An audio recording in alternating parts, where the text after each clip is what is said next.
Naam, karibu tuanze na vidokezo vyetu moja kwa moja tukielekea Taita Taveta ambapo serikali ya kitaifa na ile ya kaunti hiyo zimelaumiwa kwa kuingiza wawekezaji wa madini katika shamba la kijamii la Kishushe huko Wundanyi bila kufuata taratibu za kisheria.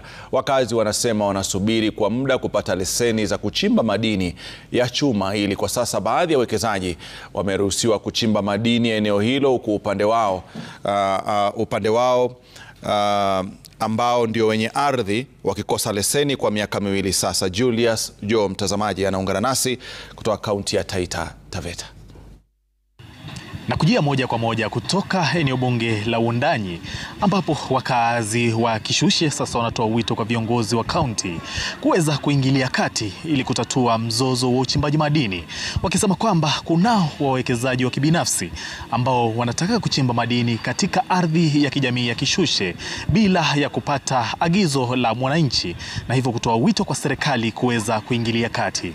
Mweza kuzungumza na wakazi hao wa Kishushe na haya ndio walikuwa nayo ya kusema. Hatukumtuma, yeye ameenda kwa akili zake. Kishushe tumeonewa zaidi.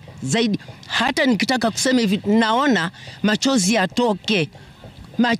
yatoke kwa ajili. Juzi ni pesa zimeangamia, kila kitu chetu ni cha kuchapo, ni cha kupigwa. Kwa hivyo mimi nasema hakuna mtu tunamhitaji kufanya kazi pale ila Mohamed. Hakuna shortcut. Hakuna mlango wa nyuma. Na hilo nitarudia kila siku, kila saa. Investor anakuja kwa members. Sio kwa kamati, sio kwa individuals. Nilikuwa Manga ule wakati wa ground breaking.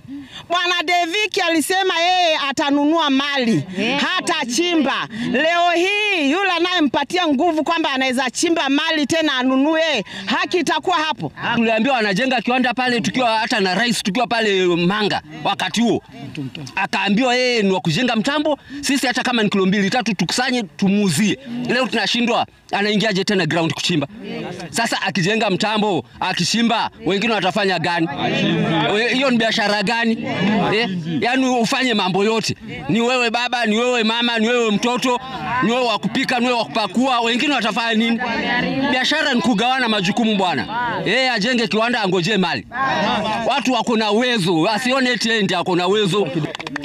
Tunasema kwamba kadasta iko na mchezo mkubwa sana. Na tunaomba tuulize kwa nini Taita Taveta kadasta yetu ndio imekuwa ni kila mtu.